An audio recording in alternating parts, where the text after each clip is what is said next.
Welcome into the DNVR Avalanche Podcast, presented by DraftKings Sportsbook, the number one rated sportsbook app out there.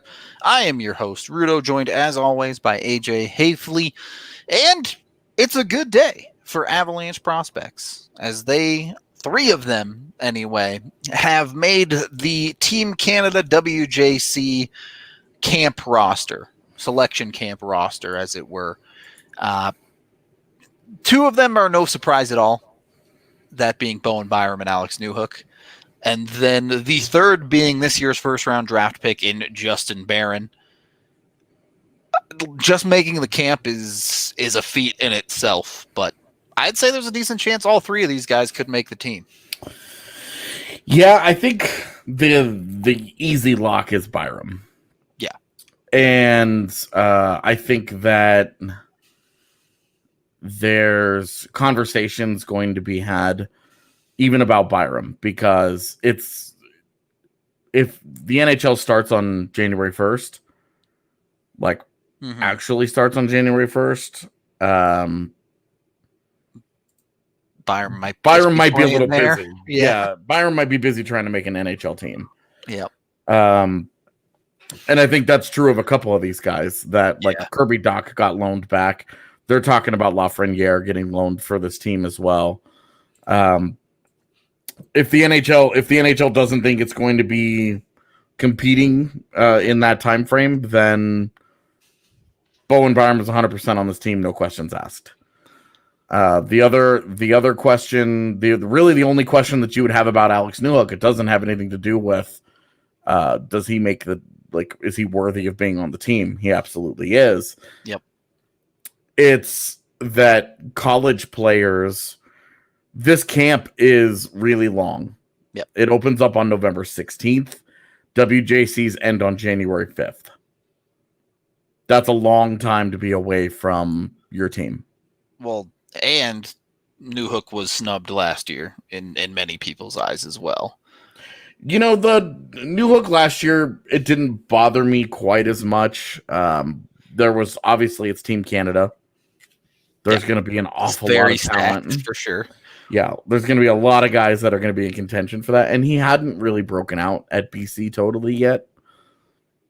He was just beginning to get to that point where I was tweeting about his games every week. Yeah, I don't disagree with you, but he did have a very good camp last year. He did, and we've seen that, Timmins needed the good camp to make it back in 2017. Yep. You know, he needed a good camp to get over some body. The kind of camp that Timmins had was the kind of camp that Justin Barron's going to need to have to make that team. Yep. And then, Newhook was great, but I mean, clearly they did just fine without him. Yeah. Yeah. It's the way it goes sometimes. This year would be very hard to keep him off the roster if he's there. You have to think. So, full expectations for Byram and Newhook to be on the team, assuming for Byram's case that the NHL isn't happening, and for Newhook's case, no one really knows what Hockey East is doing still at this point. And that's kind of the question. Is it more beneficial for him to be in the WJC selection camp for a month if Hockey East gets going? Right. Because we see these pictures from BC's Twitter account. They're practicing. Yep. They're on the ice together. So he's at least doing something, right? Better than nothing, for sure. It's really just what's Hockey East's schedule going to end up being? When do they get going? How much does Newhook miss? You know, the WJCs would obviously be a great experience, but does he have to go through going through an entire month of camp? Yeah, before that's a long time. It's a lot of college hockey season to miss where he's not playing games. It's like given the short season, it's like a fourth of the college season this year. Yeah, but it's also you're playing against top competition, right? At that camp, totally. I would have zero problems with Newhook going to the camp over BC, but I'm fine either way, but that would be the only potential sticking point that I foresee for Newhook, and I think Newhook goes. I think he makes the team, and hopefully he has a great WJCs. That would be ideal.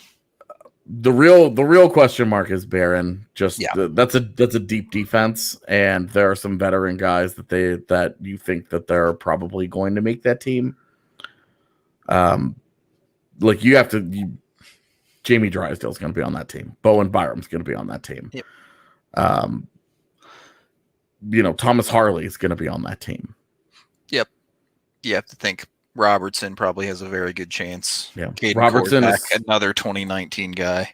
Especially Robertson because and Schneider. Those are guys that you think the defensive boys, Team Canada, old boys style hockey for sure. Yeah, and that's with Byram, Drysdale, and Harley as kind of you got your puck movers right there. Yep. You also have a Lucas Cormier who's going to be involved in that, and like Barron, an uphill battle. And then that doesn't even account for a guy like Korzak or any of these other cats that have been invited that they brought for a reason. Yeah, I mean, just looking at the 2020 class, even if you assume Drysdale's a lock, you already mentioned Snyder. Gooley's there as well. Gooley's also there, yeah. You even have you said Cormier, Donovan Sabrango got invited as well. So he would have to show very, very well, I think, to make it. And even then, you may be talking about a sort of seventh defenseman type spot, where, I mean, look, I go for it. It's funny because he's in the one league that is actually playing right now. So he does have hockey to play. Yeah. Instead, but you don't pass up the opportunity to see them against the top competition in the world at his age level. Definitely. It would be way better for him to go to WJCs than mess around in the queue where you're just hoping games aren't getting canceled. Yep. So, I think that there's work to do for him to make the team, but a good camp and he can easily make it. He's got the goods to be there. I just think it's going to be more of an uphill battle. Whereas Byram and Newhook, it's like, as long as they show up, they're good. Yeah. There was a real case to bring both of them last year. Yeah. So it does feel like it's an inevitability this year. Yeah, it also, I think that Barron ages out after this season as well. Yep, that would be correct. So this because is he's on the older side. And Hockey Canada has really, they like that guy. They've given him a lot of opportunities over the years. So that might play in his favor. We've always known the Hockey Canada selection process always feels... There's some wackiness. It always feels like there are a couple of guys who have like a political feel to them. Yeah, for sure. Where it's like we're picking this guy for Newhook. A lot of the Newhook stuff last year was he's a college kid. Yep. And Hockey Canada didn't like that. They want to take CHLers. Yep. All right, it's fucking weird, but I mean, you saw what they did to Cale Makar. Seventh defenseman. Yeah. And that was after he'd been tearing that tournament up, and they were like, Yeah, you're our seventh guy. The 2 games in the preliminary rounds where they actually played him, he murked everybody. Yeah. And they were like, it's fine. Can't be having that on a regular basis. Yeah. Now can we? But, Team Canada is what it will be. It's a good thing that their talent pool is what it is. Awfully broad, right? To pull from that group. Yep. There are not many other teams that have that to fall back on. USA and even Sweden and Finland don't have that big of a talent pool to really draw from. I mean, you're talking there are going to be guys. Just look at that defense. Yep. Like Drew Hellison's going to the USA selection camp. Yep. Drew Hellison wouldn't come within 5 miles of making that Canadian defense. Yeah. And that's not a knock on Drew Hellison. It's just that Canadian defense is stacked so freaking good. Yep. You know, like a guy like Matthew Robertson, not like a name prospect, right? But a kick-ass junior player. Yep. High-end players all over the board. Yeah. So, though, some really... Then they also brought Damon Hunt, but we won't talk about that. Yeah, well, I mean... They brought Luca Bursa in last year, and he just never had a chance to actually make the team. So. Yeah, I mean, you bring a couple of guys like that every year where you're like, we want to bring this like style some and see how this guy fits to the roster. Totally, yeah, yeah, and just see how this guy goes. Yep. So, you know, like I would be annoyed if Damon Hunt made the roster, Justin Barron didn't. Yeah, but depending on the other selections, like those are two way different players. Very true. Yeah, I mean, we'll have to wait and see on the final decision, but obviously, Avs should be excited that another year of interesting WJCs for them on Team Canada alone. Yeah, I'm not sure where else they're gonna be. There are gonna be guys to watch. Like Hellison will be at the USA selection one. Yep, maybe he makes that team. Annunen is aged out, so he won't be there for Finland. Yep. I don't think they have anybody for Sweden. Yeah, no. Too old. Yeah, Kovalenko aged out. Zhuravlov aged out last year. That was it for them. So nothing in Russia. I don't really think that there's anything left for WJCs for them. It's just Team Canada, basically. Well, hey, if you're gonna have some guys on a team to pick, yeah, it's a little different than having like 4 guys on the Czech team where you're like, these guys wouldn't have made 5 of the other half clubs. These rosters, yeah, definitely. Having multiple guys on Team Canada is like, you got the goods. I think Shmakov's too old too. Yeah, Shmakov would also be too old. So regardless of. Not even talking about his ability to stop a puck. Just that right off the bat, he's too old, so it doesn't matter. Yep. First period break here. Of course, time to acknowledge Breckenridge Brewery, the official beer of DNVR. Was drinking a vanilla porter for the gaming pod earlier. If gaming's your thing, highly recommend you check out that on YouTube. But you can get your Breckenridge Brew down at the DNVR bar or straight from the source, the farmhouse in Littleton. And when you go down there and get curbside pickup, you can get $5 off when you use the DNVR code. You can call them anytime from noon to 8 p.m. They're great service, have dozens of different flavors of beer for you to try that I have professed about many different times on many different podcasts here with the NVR. So can't recognize, boy, had too many beers already. Can't recommend them enough. 303-803-1380 to schedule your pickup. Or of course, you can always find them in your local liquor store. Second period of the DNVR Avalanche Podcast presented by DraftKings Sportsbook. Rudo and AJ here. You know, it's funny. You're saying there's not that many Avs prospects this year, and you're right. And yet, I'm still very excited to binge this tournament this year because, for once, there's not going to be a bunch of other hockey on when this tournament is going on.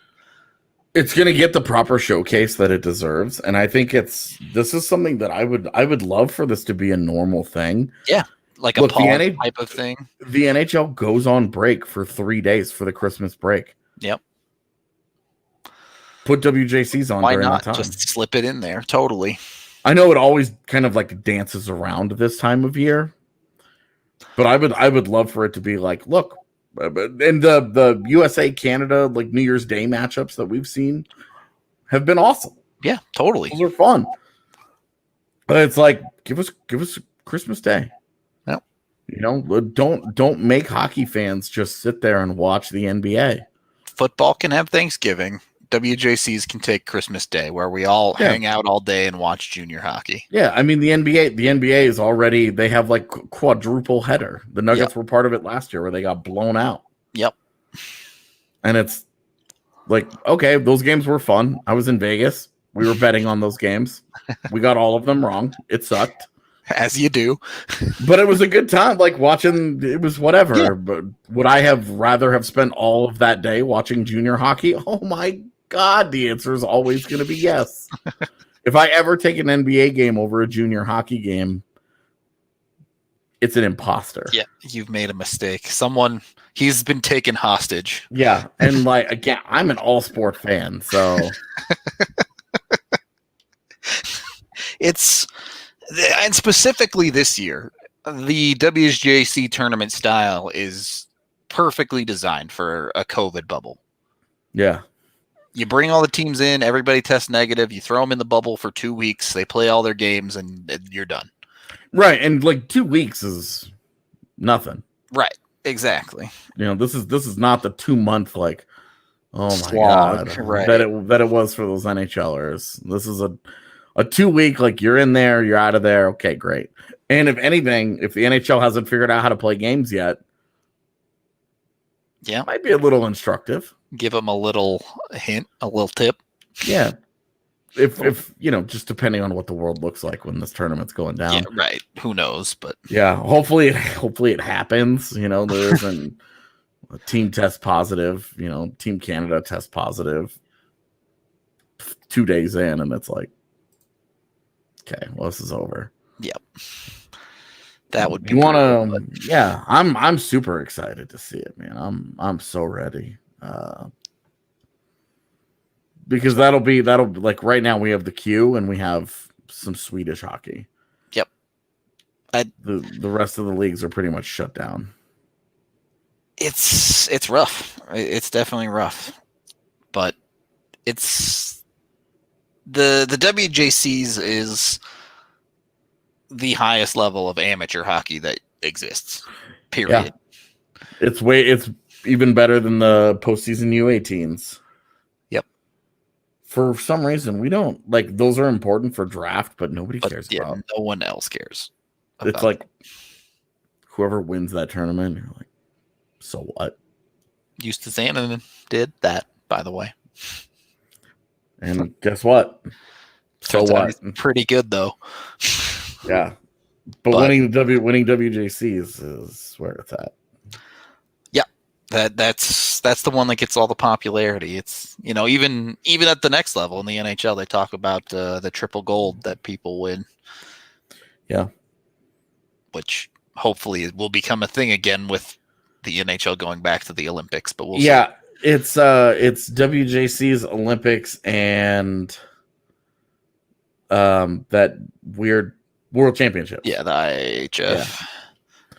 The one where it's like you only win this because your team missed the postseason or lost in the first round. Otherwise, you don't ever play in that tournament. Yep. It's not like a desirable tournament to play in. It's whoever's left that isn't broken enough from the NHL playoffs that still wants to play hockey. Yeah. Basically. Usually a weird hodgepodge of players. So I think Matt Hendricks was captain of Team Canada one year. If just talking about player quality. No offense to him, NHLer, of course, but yeah. But I mean, like, not a guy that you're expecting. I mean, Matt Hendricks should struggle to make the United States team. Yeah. Not be on a Canadian squad ever. Yeah. But what about the Leafs, anyway. AJ? I think we said yesterday they were the best team in Canada. They should have they should have the all Canadian division to themselves. I think they're going to be good this year. Everybody's like hatred of them is so strange. Because like, don't get me wrong, I can't stand them either, but it's mostly just the attention. Yeah. It has nothing to do with like the team or the players. The news media cycle, right? Yeah. Captain of Team USA. Yeah, my bad. Countries are hard on that team either. True. Right in the shootout, though. Look, I think everyone follows the Leafs fan base on that one because the Leafs clearly hate their own hockey team. Yeah. So, we're gonna see, man. I love Mitch Marner and Austin Matthews. Those guys are incredible. They're baller hockey players, that's for sure. Yeah, but they're awesome, man. But won't get into the others. Yeah, this is an Avs podcast at the end of the day, so we'll stick to the topic of the day being WJCs, and being the Avs have had a pretty good run of WJC players in the past handful of years. Yeah, sure, some of them are on the Czech team that are easier to make, whatever you want to call it. Yeah, it's really 2017, right? Yep. Was kind of the start of that good run. Yep. That was when the turnaround, I suppose, kind of started happening. Obviously, well, did Joe's play in WGCs? I think he did, right? I forget. Yeah, I don't think he was very good though. Yeah, he didn't have, but he played. And then you had Makar and Timmins. Kaut played. Eventually, Ranta played as well. And I think Mikko played. Yeah, going back the other way, you're right. Yeah. Mikko definitely played for Finland that first year. So since 2015, even the Avs have consistently drafted a WJC player out of every draft year. Just a random fact. I mean, which is funny because it's like there are some teams like. I think Ottawa had like 6 guys that were. Oh yeah, they send like a ton sometimes, but what the? And then, you did have last year. There was solid. Byram was there. Annunen and Ranta were there. Yeah, it was nice to see across a couple of different countries. Kovalenko was there. Yeah, Kovalenko, Zaravalov.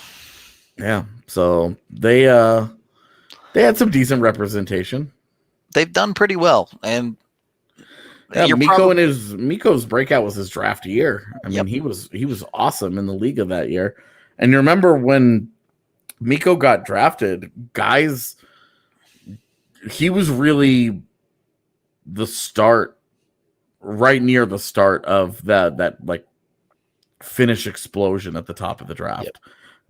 Guys who were producing and regularly in the Liga. Yep. Him and Aho were kind of like right at the beginning of that. Yeah. And then, you followed up with tons of guys. Line A, what's his face over there? Puljujarvi. Yeah. Those guys. Oh, you remember his draft year? He was insane, dude. Yeah, I know. He blew up in the league, but how that worked out in the end, we'll see. Yeah. I mean, to be determined. But like those draft years, those guys in those seasons and at the international competitions, they tore them up, man.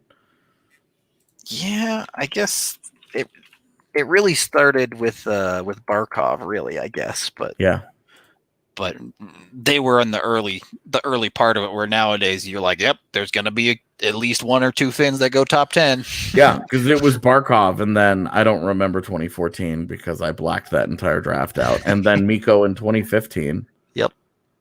And Aho was second round in 2015. 16 was Puljujarvi and Line. Yep. And Uelevi. Well, we forget that hasn't worked out great, right? But like at the time, when you're talking WJCs and the Finnish kids, like, yep, those guys were awesome. So, and then 17 was Heiskanen. Yeah, a lot of them just Finnish something pipeline, right man. In the water up there in the Nordic countries, man. Yeah, it's it must be nice to have a breakout like that, but it's a hard thing to quantify for me, because you and I, we're prospect guys. We love this kind of stuff, and even if you're not a prospect guy, something like the World Juniors is something that you will appreciate the skill level that you get to see on the ice. Yeah, well, it's best on best for that peer group. Yep. And that's the only time you see that, even in the Memorial Cup, you're not seeing any of the high-end European guys involved in that. You're not seeing any of the high-end American guys involved in that. And the Memorial Cup is awesome. Yep. It's as good as it gets outside of professional hockey. And Where would you rank the WJCs in hockey quality? We've established NHL is the best league in the world. You believe it'd be AHL like the second best. Stanley Cup playoffs is like number one, right? Yeah, sure. And then like AHL, then KHL. Sure. I don't know, man. Tough. It's a tough comparison to cross. I think, like if you're talking about like how good is the hot, like is it better than the quality of hockey getting played in the NLA? Probably. Yeah. Because the high end would be there. But I don't know. I mean, you have to remember the WJCs is still about like 4 countries. It's like Sweden, Finland, the United States, and that's true, and Canada. When you get into the bottom feeders, it's the Russian Federation has made the WJCs weird for Russia because they don't like to send their young and their best all the time. Yep. Like when Svechnikov was like their 13th forward in his draft year that year. It was insane. The Russian Federation's kind of taken themselves out of it. Yeah. Because they only want to send these like super heavy veteran laden teams. Yep. Guys that have been 20, playing. Yeah. Guys that have been playing, for them for a long time. That have been playing internationally. Right. Their pipeline is so weird because it's not anywhere close to. We're just going to take the best players. The same way Canada snubs kids who go to U.S. college, Russia snubs some kids that go to Canadian juniors and things like that. Yeah, guys in the import drafts. Yeah, definitely. I would take WJCs in terms of like things that I get excited for on the hockey calendar. Like Stanley Cup playoffs is number 1. WJCs and Memorial Cup are 2 and 3. I mean, and then Stanley it's like Cup playoffs, big Olympics. Oh, fair enough. Well, Olympics with NHLers. Yeah, proper Olympics, not this last one. Yeah. Then probably WJCs for me, significantly higher WJCs than World Cup for sure. Oh yeah, without the World Cup and World Championships and U18s, Ivan Hlinka, who cares? Like those are all just like those are tools for analysis for draft prospects. World Championships is a complete waste of time that I don't ever watch.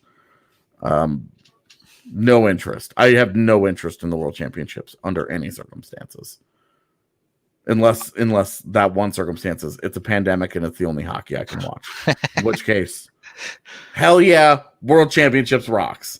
But WJCs is like one of the marquee hockey events on the calendar. Yep. It's weird that way because if you look at other sports, there isn't really a comparable. Like baseball has the futures game, but it's like one game. I mean, hockey has top prospect games as well, which are more comparable to that. Yeah. The CHL top prospect game. They also have the USHL top prospect game where it's like, okay, like this is fine. Yep. You get to see some of this, but it's one day. WJCs is like this it's a lifetime thing. Like Jordan Eberle is a Canadian legend forever because of what he did at WJCs. Yep. He tried to hit on the trophy girl who turned him down. Man. That you just scored one of the biggest goals in Canadian history and you still get a no. Yeah. Rough, man. It's rough. Yeah, like the college football, like the bowl system would be the only other thing that I think would be really comparable. And especially now that they put the college football playoff in there. Yeah, with like because it's bracket. Those top teams are just loaded with NFL talent. Yep. You don't really get like the upstart like Utah that breaks in and has like, well, here are 2 mid-round guys, It's a bunch of guys that have serious plans on being drafted in the NFL. Like lots of guys. Yep. Lots of dudes who. And that's where WJCs is. It's the showcase of the NHL's future. You see this in every developmental league, different from league to league, but a CHL team, an OHL team is made up of mostly guys who are not going to go very far in pro hockey. And even in pro leagues, guys developing in the Liga, these Finnish kids, most of those guys in the Liga, their chances at the NHL are long over. Yeah. But the WJC combines them all into one big tournament of all of the almost all of the high-end talent for the future of the NHL. Yeah. So we got to take our second period break there and acknowledge WGT Golf, the number one sports golf game out there, both mobile and on your phone, loved by more than 20 million people. Get in on it. Join our clubhouse, DNVR 3. Search for that once you download the game from DNVR Golf. So jump on in. Over 700 members at this point. We play all the time. We have tournaments on weekends. We can challenge each other at any time. If there's people on, just send them a challenge. You can play stroke play, match play, closest to the hole, some other challenge modes as well on true to life courses or even in the Top Golf range. So jump on it today. Help support us by supporting our sponsors and download WGT Golf. Third period, the DNVR Avalanche Podcast, presented by DraftKings Sportsbook with Rudo and AJ. AJ, as we drift into this NHL offseason, this kind of dark time in hockey, is there anything you're specifically looking forward to in the realm of hockey beyond WJCs? Because I know that's an answer that you are. I don't know, man. I'm the guy that looks forward to really specific stuff. For sure. Like I want to watch Baron and the Q while we still can. Yep. I want to get an idea. I'd love to try and get eyes on Kaut over in Sweden. Yep. Stuff like that. There's always so much hockey. There's so many different levels of the game going on that there's almost always something to be devoured. For sure. And that's just if there's hockey on, I want to be watching. I hear that. It's the best part about being able to cover a sport as established as hockey is. Yeah. And that's not to say others aren't, but it's cool because like all the different levels, they all feed into something that matters. Like you're watching, you're covering the NFL, but you're watching high school football, and it's like, okay, like these guys could be good someday. Yep. But it's like they have full college careers that they have to go through, and when you're watching guys in college, yeah, that's growing up, before I knew I would get into sports media and all of this. Yeah, you would sit around and at home and you would watch high school football on TV. You would, people, Texas, dude. Yeah, I know. I'm sure it was way bigger for you. And when I first started getting into hockey and all of that, like beyond just the NHL, I was like, you'll never see anything like that. And today, right now, I am subscribed to a service where if I wanted to, I can go watch an under-9 tournament in Sweden. I think that's just awesome. How readily available content is. Well, and compare that when I was, I couldn't watch the Houston Aeros on television. Yeah, brutal.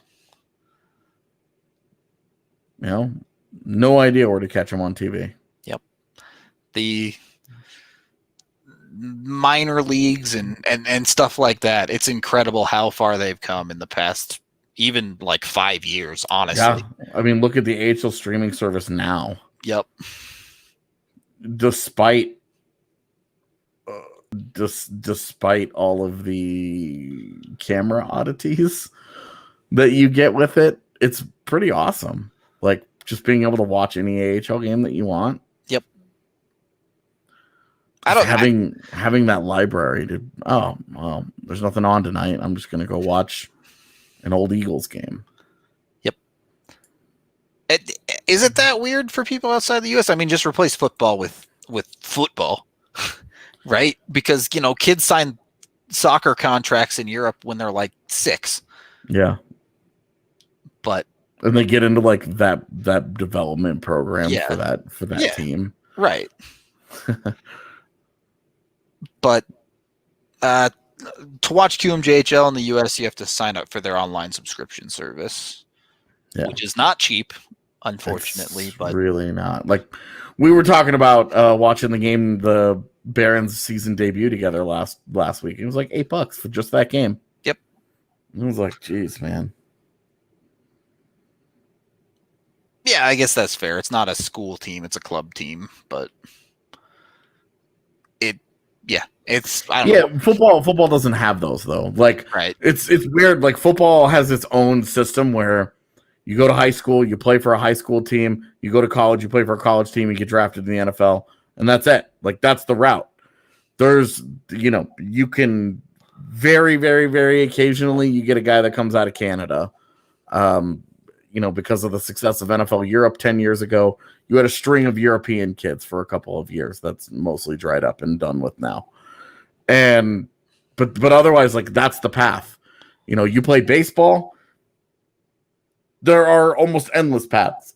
To MLB. The number of club baseball teams in this country are like absurd. But and like the travel ball teams that just go around, and the same thing is now true of basketball with the AAU circuit and the way that like playing just, hey, we're going to go find good high school basketball players. You don't have to.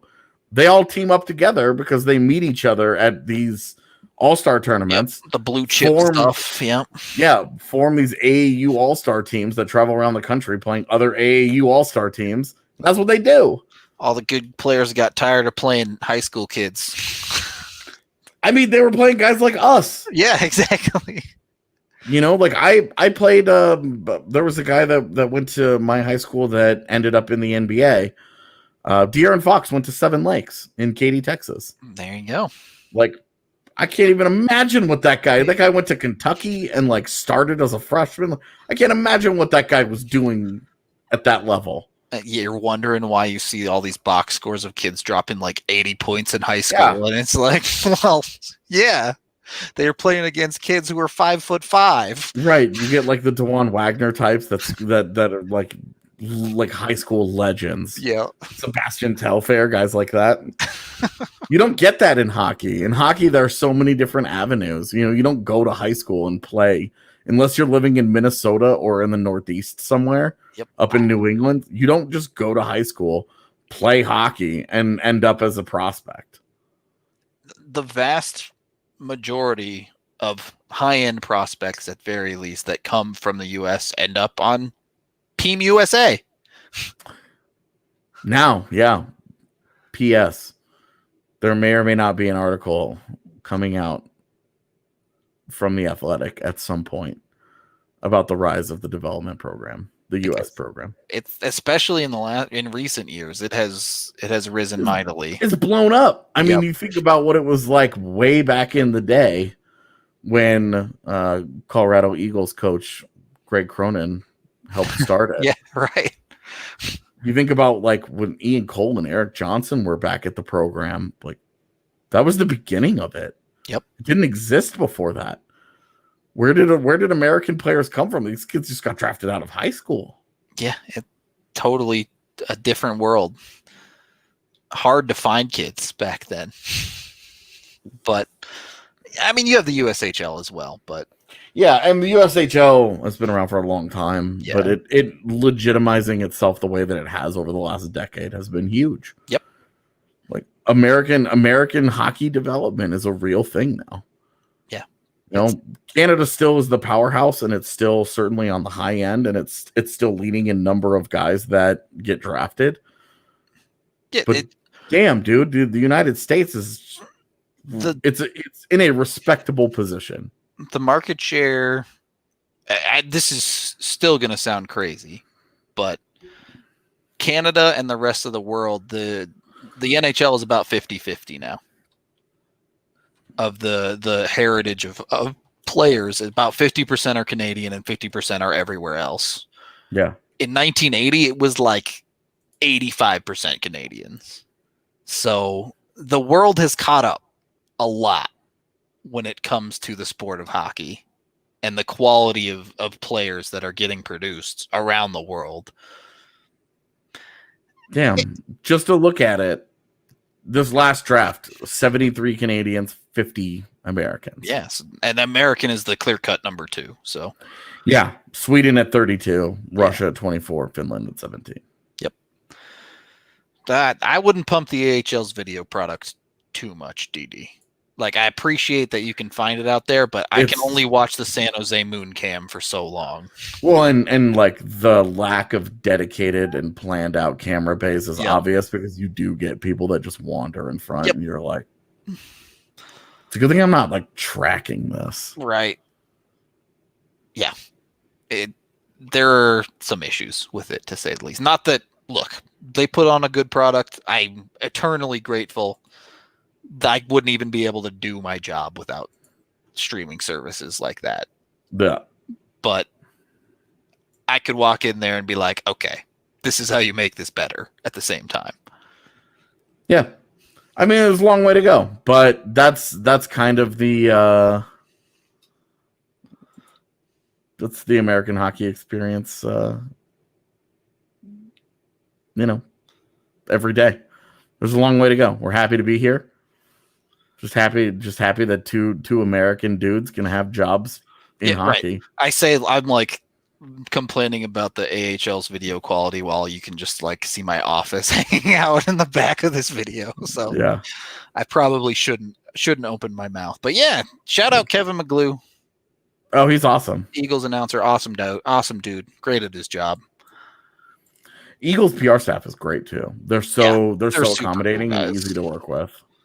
Like, huge credit to all. Even like before, when I was doing this as an amateur, they were super cool to me. Let's talk about the last thing that happened in Avsland today. Okay. Colin Wilson, Players Tribune story, talking about OCD. Yep.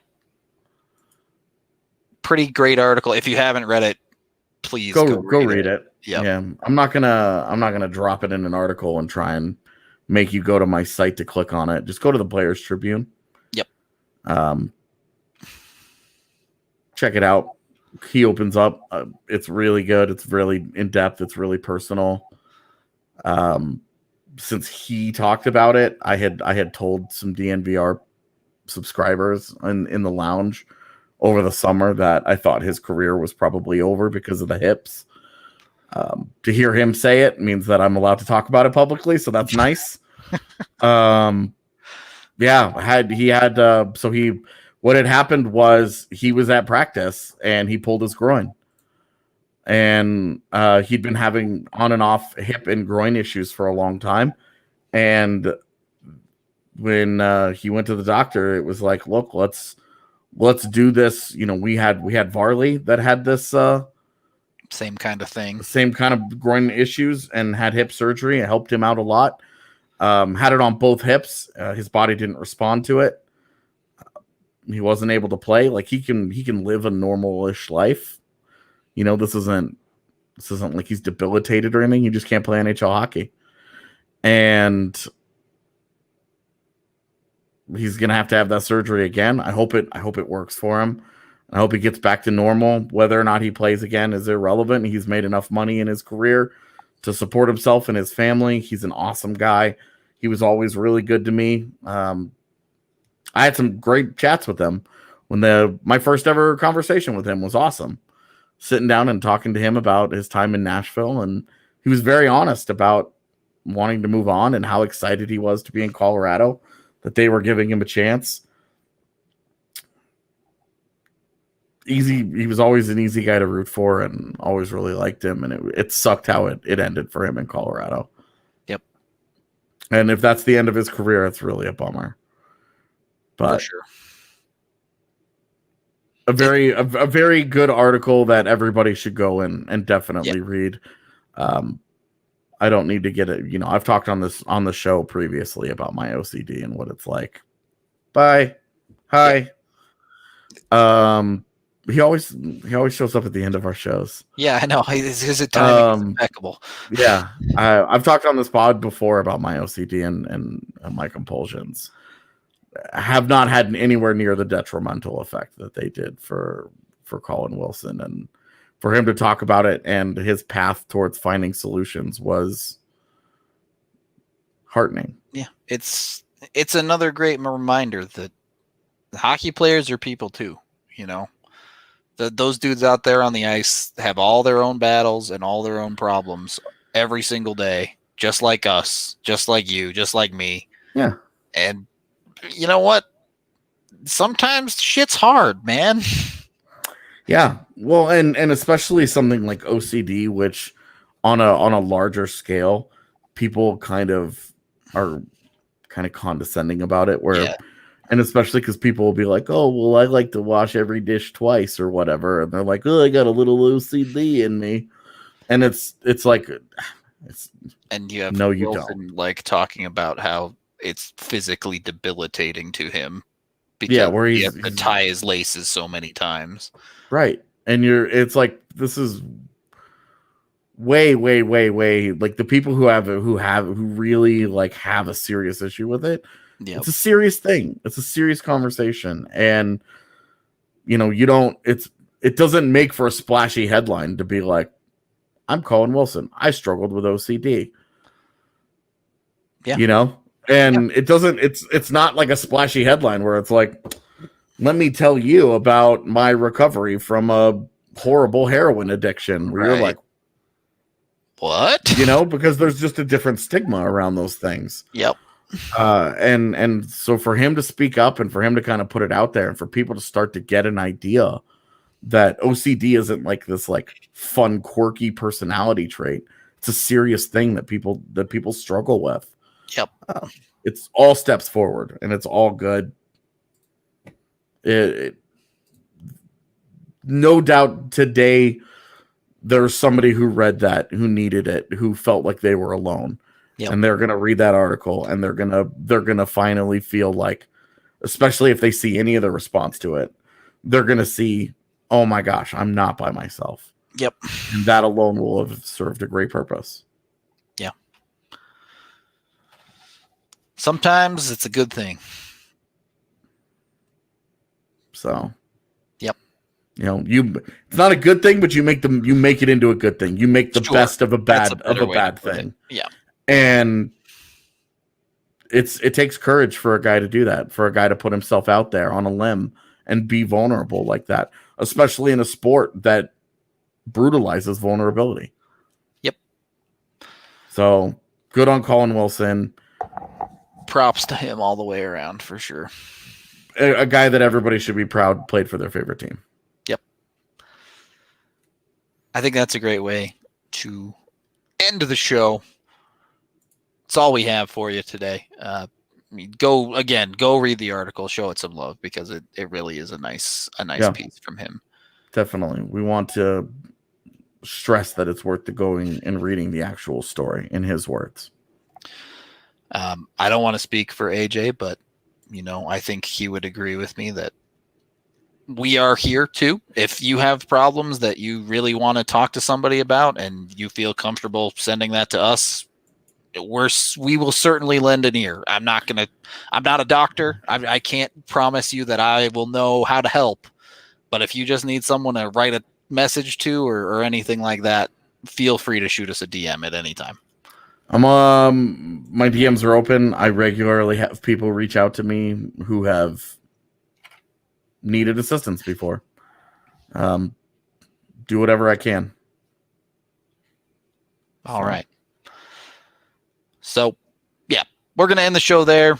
It's just not a topic we're gonna touch on, Brad. But yep, I think what's been needed to be said about it has been. Yep, from other people, and that's fine. So, thank you everyone for watching, listening, consuming the podcast, however you may. We appreciate y'all. We hope everybody out there is doing well and. Hopefully y'all have a good rest of your week, almost the weekend now. Hope you'll join us for Free Skate Friday. Going to have some Halloween fun this week. Should be a fun time. Bring some beers if you want to tune in and drink along with us because there will be some drinking going on tomorrow. There will be this. It will be yeah. There will be there. The pod is going to start in one fashion. It's going to finish in another. Yep. We're expected to have Drew Kreisman coming to hang out with us on the pod tomorrow. we'll see. We'll see if Evan wants to come hang out. I haven't talked to him yet, but I will. Should be fun. And it's gonna be a good time. We're gonna play some Halloween games, and we're gonna get drunk on stream. That's the way to do it. So on that note, we'll talk to y'all tomorrow.